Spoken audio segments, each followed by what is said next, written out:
The BBC went to Fallujah in March this year to look into the claims. It was only possible to stay there a few hours, but in that time we found large numbers of children with serious birth defects. Some had 6 or more fingers on each hand. Many had tumours which affected their spines. There was plenty of evidence of brain damage.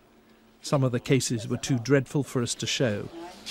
Now a report has been published which details the results of a survey of 4,800 people in Fallujah.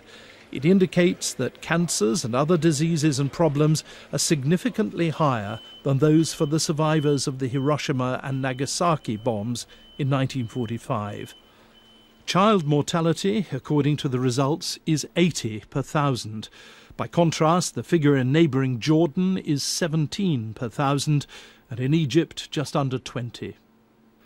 The report says there's been a 12-fold increase in childhood cancers compared with the average in Fallujah before the attacks in 2004. And it says the ratio of boys to girls has changed dramatically from the normal average of just over 1,000 boys to 1,000 girls to only 860 boys per 1,000 girls. Far fewer boys were born than girls, and this is a well-known expression of genetic damage which was found after Hiroshima. And the interesting thing also is that the spectrum of illnesses that we found, including this genetic damage indicator, was very similar to the Hiroshima, but much, much worse. Yet the way the survey was done, asking people to fill in forms, means that it still isn't finally conclusive.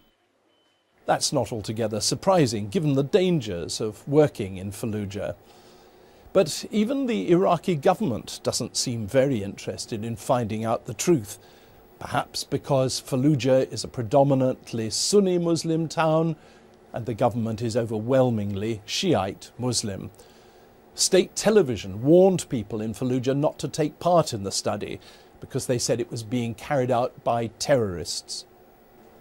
But even if it's possible to produce watertight scientific proof that American weapons were responsible for the genetic problems in Fallujah, it'll be almost impossible for the people who've suffered to get any redress. American legislation makes it extremely difficult for foreigners to sue the US government over acts of war. John Simpson, BBC News.